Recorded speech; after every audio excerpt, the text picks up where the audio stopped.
Olá, bom dia! Nosso assunto hoje é a gestão aplicada à educação. Quando começamos um projeto de consultoria em uma escola, nossa primeira pergunta é: essa escola está gerando o melhor resultado possível? Os professores estão usando as metodologias mais atuais? E os estudantes estão aprendendo? Também é preciso perguntar se o custo da escola está correto, seja ela pública ou privada. E não se pode tirar o foco do objetivo maior, que é promover a aprendizagem.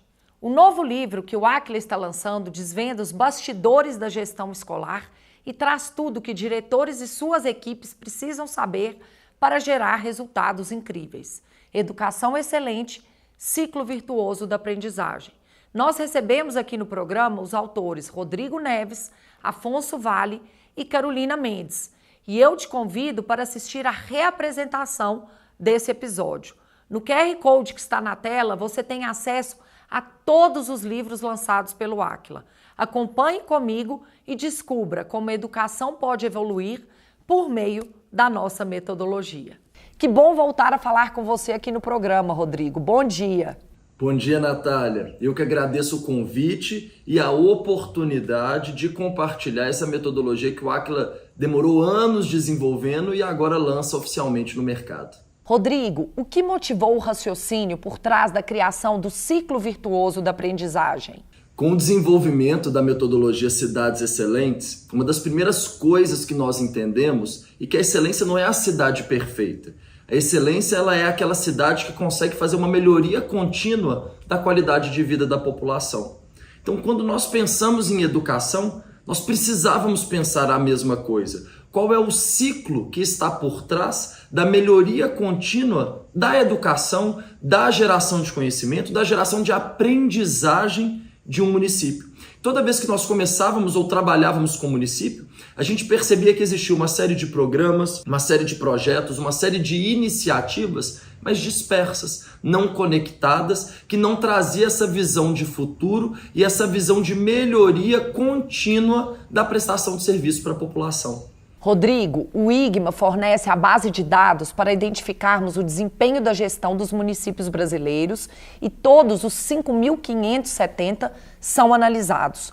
Qual o peso de uma boa educação na construção das cidades excelentes? Quando nós conseguimos desenhar o conceito de cidades excelentes, nós descobrimos que essas cidades elas tinham 6 eixos que sustentavam o que a gente chamou de o ciclo virtuoso do desenvolvimento humano.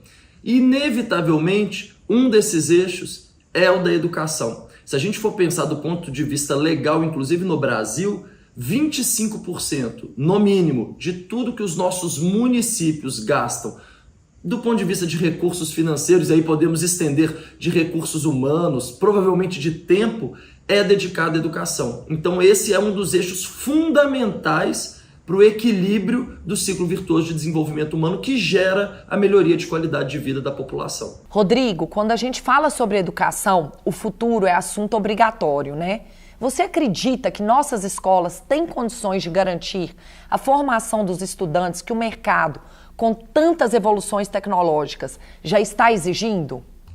Com certeza, Natália. As nossas escolas, as nossas redes municipais de ensino, elas não deixam a desejar do ponto de vista de recursos financeiros disponíveis e tecnologia e infraestrutura para atender os nossos alunos. Com certeza nós temos ilhas de excelência, ou seja, regiões, escolas que são melhores do que outras, mas o problema não está somente nisso. O que nós temos que pensar é qual que é o tripé que está por trás da geração de excelência, da prestação de um serviço de excelência. São pessoas fazendo processos usando tecnologia. E muitas vezes o nosso debate fica restrito à tecnologia como se ela fosse a restrição, ela fosse o único critério, o único quesito que dificulta as nossas escolas a entregar um resultado de qualidade. E nós esquecemos de trabalhar com as pessoas, qualificar as pessoas, valorizar as pessoas e trabalhar os processos. não só pedagógicos, os processos gerenciais. Por trás de uma rede de ensino existem processos gerenciais que precisam ser trabalhados. E quando a gente entra dentro dos nossos municípios, quando a gente trabalha com as nossas redes municipais, o que a gente encontra são uma série de ex-professores, ex-pedagogos que assumem cargos de gestão e não foram preparados para gerenciar tantos recursos financeiros e recursos humanos. Então eu diria que para a gente conseguir trabalhar a excelência dos nossos municípios, nós temos que trabalhar esses 3 eixos: pessoas, processos e tecnologia. Rodrigo, eu vou pedir para a produção inserir aqui uma arte com as 5 áreas do ciclo virtuoso da aprendizagem para você nos explicar como funciona a sinergia entre elas. Direcionamento e implementação estratégica, ambiente de ensino, comunidade educacional, maturidade de gestão e aprendizagem efetiva. Ou seja, Rodrigo, o resultado desejado, que é o ensino de qualidade com efetivo aprendizado, só vem ao final de um ciclo de muito trabalho que começa longe das salas de aula, né? Natália, se nós formos fazer um paralelo da educação de uma rede de ensino com uma empresa, o aluno e a sala de aula é como se fosse o vendedor e o cliente. Ali é a ponta do serviço, é a hora que a gente tem um contato com o mercado, vamos dizer assim. Ou seja, ele é o produto final de toda uma estrutura que precisa estar rodando, uma engrenagem que precisa funcionar muito bem para que ao final aquele serviço, aquele atendimento ao cliente seja muito bom. Com as nossas redes municipais de ensino é a mesma coisa. Todos os processos, todos os recursos financeiros, todos os recursos humanos, eles existem e devem estar organizados para que na ponta, ou seja, para que na sala de aula a gente potencialize o aprendizado dos nossos alunos. Durante muito tempo, e ainda hoje, muitas escolas, muitas redes de ensino estão preocupadas em passar conhecimento, ou seja, como se o aluno fosse uma esteira, né? De ano em ano, a gente tem que mandar muito conhecimento para ele tem que ter acesso a muito conhecimento. Isso, se a gente fosse pensar 100 anos atrás, talvez faria muito sentido. Os nossos alunos não tinham acesso à informação, a única informação que eles tinham acesso é dentro da sala de aula, por meio de livros, por meio dos professores. Mas com os avanços tecnológicos, com a internet, com a mudança social, que não só o Brasil, mas o mundo inteiro passou, hoje o problema não é acesso à informação. Os nossos alunos são bombardeados por muita informação. O que nós precisamos fazer? E o ciclo virtuoso do aprendizado busca construir dentro de uma rede de ensino é gerar aprendizagem. Nós precisamos ter processos, professores, estrutura que coloque o aluno como protagonista e crie uma aprendizagem nesta rede de ensino. Rodrigo, o BID, Banco Interamericano de Desenvolvimento, concedeu ao Ciclo Virtuoso da Aprendizagem o Prêmio Anual de Gestão de Resultados em Desenvolvimento. Nós recebemos o 2º lugar de uma disputa internacional muito relevante para a área pública. Esse reconhecimento chama ainda mais atenção para a importância de se construir uma nova realidade para a gestão das escolas públicas brasileiras, né? Foi com muita felicidade que a gente recebeu esse prêmio do BID. O Aquila é muito preocupado em transformar o nosso conhecimento prático em metodologia e vice-versa. E então os nossos livros, eles são produtos de anos de experimentação. A gestão é isso, ela é tentativa e erro. Então, nós acabamos de ganhar esse prêmio de um trabalho executado em Coari, um município do interior do Amazonas. O Aquila vem há mais de 10 anos trabalhando a educação em diversos municípios no Brasil, de maneira que a gente conseguisse chegar nessa metodologia final, no qual nós aplicamos em Coari e acabamos de receber esse prêmio como uma das melhores iniciativas de educação de toda a América Latina. Rodrigo, muito obrigada pelas suas análises. Eu desejo muito sucesso em todos os seus projetos nas escolas públicas e privadas que desejam ter uma gestão mais madura. Até a próxima. Natália, eu que agradeço o convite, a oportunidade que o Aquila me deu de conseguir trabalhar essa metodologia com mais alguns colegas consultores do Instituto Aquila. Sou filho de professora. Então, eu acredito que essa é uma forma de contribuir para a educação do Brasil. Esse não é um trabalho pedagógico, é um trabalho gerencial, que eu acredito que é uma das principais restrições, um dos conhecimentos que a gente tem mais dificuldade de ter acesso dentro das redes educacionais do nosso país hoje. Então, é uma forma nossa de contribuir para melhorar, para gerar mais resultados, um ensino de qualidade no nosso país. Eu converso agora com mais uma especialista que participou do desenvolvimento da nova metodologia de gestão para as escolas, o ciclo virtuoso da aprendizagem, que é a consultora Carolina Mendes. Carolina, bom dia, seja bem-vinda mais uma vez ao programa. Bom dia, Natália, muito obrigada, é um prazer estar aqui novamente com você. Carolina, eu gostaria que você nos explicasse detalhes sobre a nova rotina de gestão para as escolas que compõem o ciclo virtuoso da aprendizagem. Vamos começar pela definição da ambição. Como você conduz essa reflexão dentro das escolas? Então, conduzir essa reflexão dentro das escolas sempre é um passo muito importante, né? Mas para a gente definir essa ambição, a gente precisa saber onde que a escola está, né? Onde ela está inserida, em qual contexto, quais são os seus resultados, para que a gente possa definir uma ambição que seja ambiciosa, né, de fato, mas que seja possível de ser alcançada, para não causar uma frustração na equipe, né? No caso das escolas particulares, quem são os seus concorrentes, né? Porque as escolas confessionais, normalmente, elas têm um nicho de concorrência diferente das escolas que não são confessionais. Então, é muito importante definir esse contexto para a gente poder definir a nossa ambição. Carolina, e antes de você começar a construir a ambição, você precisa fazer uma análise do passado e do presente das escolas para saber qual situação ela se encontra. Que indicadores você acredita serem importantes nessa etapa? Na escola privada, a gente faz muito a análise dos últimos 3, agora a gente está fazendo até dos últimos 5 anos por causa da pandemia, da questão da captação, a fidelização desses estudantes, né? Se esses estudantes, eles saem do colégio, eles estão indo para qual outro colégio que a gente consegue medir aí a concorrência. Na escola pública, a gente também leva em consideração o IDEB, né? Porque é uma avaliação para eles muito importante. E a gente tem um indicador que para a gente é fundamental, que é a aprovação com qualidade. Na escola pública, principalmente se tratando dos anos iniciais, a aprovação ela beira os 100%, por uma questão de legislação, então eles quase não têm reprovação. Então, a gente precisa saber, assim, esses meninos estão sendo aprovados, mas com qual qualidade do ensino? Porque é muito comum a gente chegar no 6º, 7º ano, a gente vê alunos que não estão alfabetizados. Então, a gente tem um indicador, que é um indicador próprio nosso, que a gente mede se esses alunos estão passando com um aproveitamento satisfatório em todos os componentes curriculares. Então, eles estão sendo aprovados, mas eles estão aprendendo? Essa análise histórica também a gente faz e ela é muito importante para a gente poder definir como que está o nível de aprendizagem desses estudantes.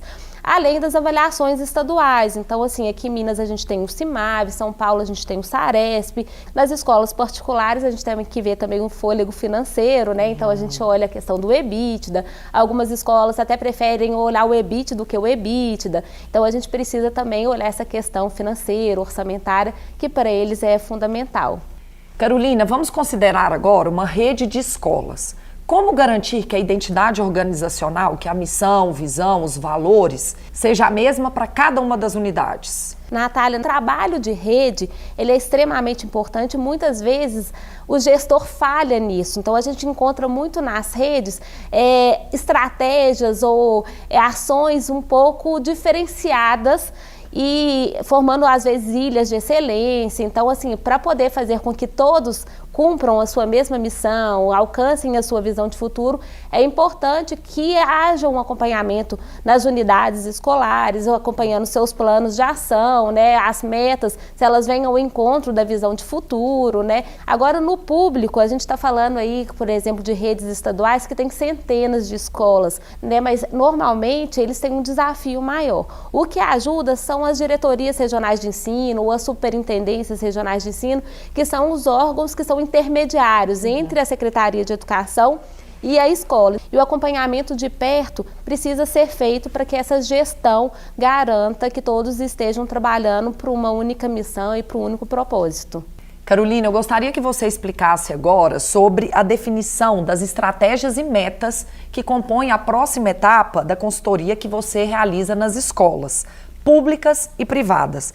Como você conduz todo esse processo? Muito importante que a gente faça essa análise, né, de onde a escola está inserida, quais são as forças e quais são as fraquezas que estão na responsabilidade da escola, que diz respeito ao ambiente interno, as oportunidades e ameaças que fogem um pouco do controle da escola, porque diz respeito ao ambiente externo, e o cruzamento, né, das forças, fraquezas, oportunidades e ameaças, elas me dão várias estratégias, né? Estratégias, às vezes, preventivas, estratégias mais ousadas, estratégias de crescimento, de desenvolvimento. Então é importante que a gente escute toda a comunidade para fazer esse levantamento e definir as nossas estratégias. Em relação às nossas metas, ao contrário do que muitos gestores pensam, na educação nós temos menos indicadores finalísticos e mais indicadores processuais. Os indicadores finalísticos, eles estão relacionados à nossa entrega da cadeia de valor. E a cadeia de valor na educação, seja no público ou no privado, é entregar uma formação integral, uma formação de excelência. Natália, vale até ressaltar que um diferencial do ciclo virtuoso da aprendizagem é que ele mede não só os aspectos cognitivos, que está relacionado ali à aprovação, né, aprovação de qualidade, mas também os aspectos socioemocionais que é exigido pela BNCC. Carolina, vamos falar do próximo item desse processo de mudança na gestão das escolas, que é a matriz de projetos. O que deve ser considerado nesse momento? Extremamente importante, viu, Natália? Porque na educação nós temos muitos projetos e programas, inúmeros. Então a escola, ela acaba sendo muito sufocada na ponta. E aquele feijão com arroz normalmente não é feito, porque são tantos programas e projetos que elas precisam executar que elas não dão conta de fazer a sua rotina. Então é muito importante que a gente levante todos os programas, todos os projetos da rede, seja ela pública ou privada, e faça uma correlação. Esses projetos, esses programas que estão sendo implementados estão correlacionados com a nossa meta, com a nossa visão de futuro, qual que é a abrangência, o custo desses projetos, como que está a complexidade da sua implementação. E a gente prioriza esses projetos, aqueles que têm uma abrangência menor, com menor custo, que seja menos complexo, a gente acaba priorizando para que seja implementado na rede, obviamente alinhado ali a nossa visão e a nossa meta. Feito isso, aí depois a gente tem toda a implementação, o acompanhamento, então é um pontapé inicial, né, para que a gente trabalhe aí focado nos nossos resultados. Caroline, para a gente encerrar, vamos fazer um balanço do impacto que o esforço que cada escola faz para melhorar a gestão, a qualidade do ensino, gera para a comunidade? Gera muitos resultados, viu, Natália? A educação, eu falo que ela é tudo, assim. Educação, quando se trabalha com educação, você está trabalhando com o desenvolvimento de pessoas, né? Então, você vê o resultado ali na ponta, você vê as pessoas mudando ali a comunidade em que estão inseridas, né? Então, a educação, quando você trabalha, tem uma boa educação no município, você vai melhorar a saúde, você vai melhorar o desenvolvimento econômico, e aí, com isso, você tendo um município melhor, você vai ter estados melhores e um país muito melhor. E, assim, eu sou apaixonada pela educação, sou suspeita, né, para poder falar, trabalho há mais de 20 anos aí com a gestão educacional, mas você trabalhar com o desenvolvimento de pessoas e mostrar como esse desenvolvimento de pessoas impacta no mundo é muito emocionante e é muito satisfatório. Com certeza. Carolina, eu queria te agradecer pela entrevista, por todas as explicações e te desejar muito sucesso nos projetos aí na área de educação. Obrigada. Obrigada, Natália, eu que agradeço. E para quem quiser saber um pouco mais sobre o ciclo virtuoso, nós estamos aí abertos para poder ir até a sua rede, ir até a sua escola, né, pessoalmente, para explicar mais em detalhes como que ele pode ser implementado, porque ele é personalizado para cada rede. E agora eu quero te apresentar um resumo sobre o programa 10S, que também vem sendo aplicado pelos nossos consultores nas escolas públicas e privadas, incrementando ainda mais os resultados gerados pelo ciclo virtuoso da aprendizagem. Confira comigo. O primeiro S é o Censo de Utilização, que ajuda as escolas a liberarem espaços, equipamentos, documentos desnecessários e itens fora de uso.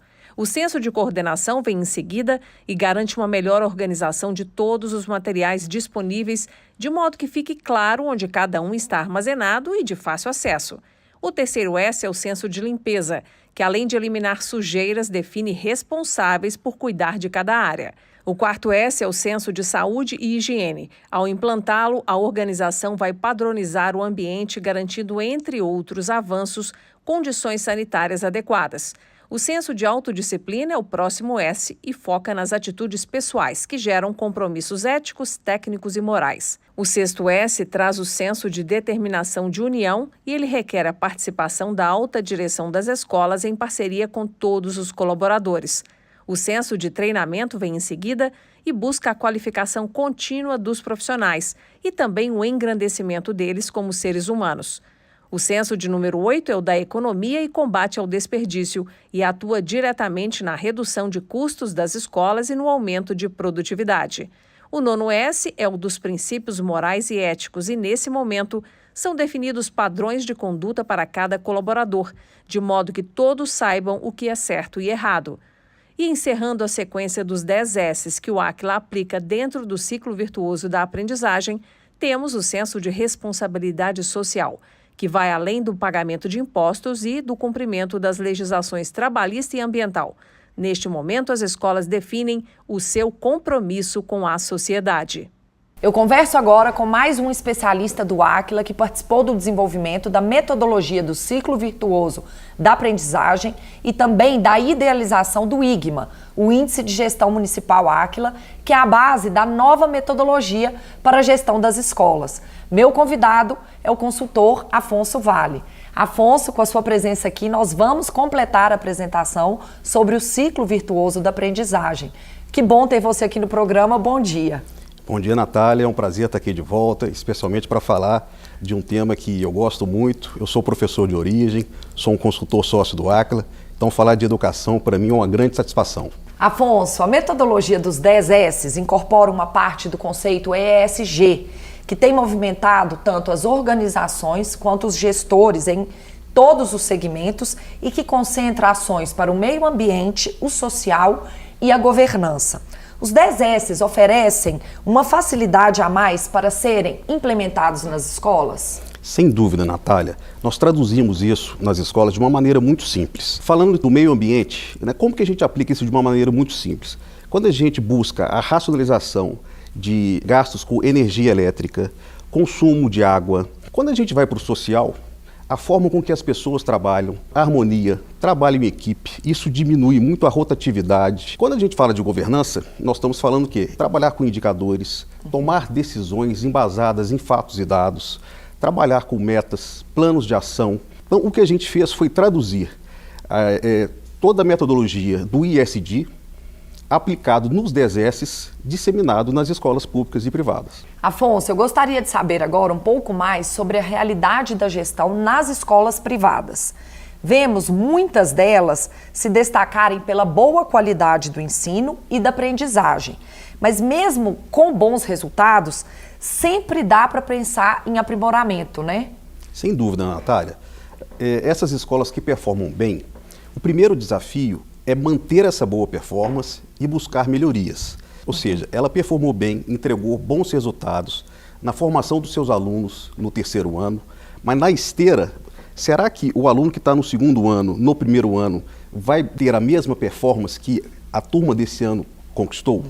Então essa é uma visão. Uma outra visão é, será que essa performance ela também conjuga com bons resultados financeiros e econômicos? Da mesma forma eu falo, e a captação? Tem como melhorar a captação? Tem como melhorar indicadores do custo daquele aluno captado?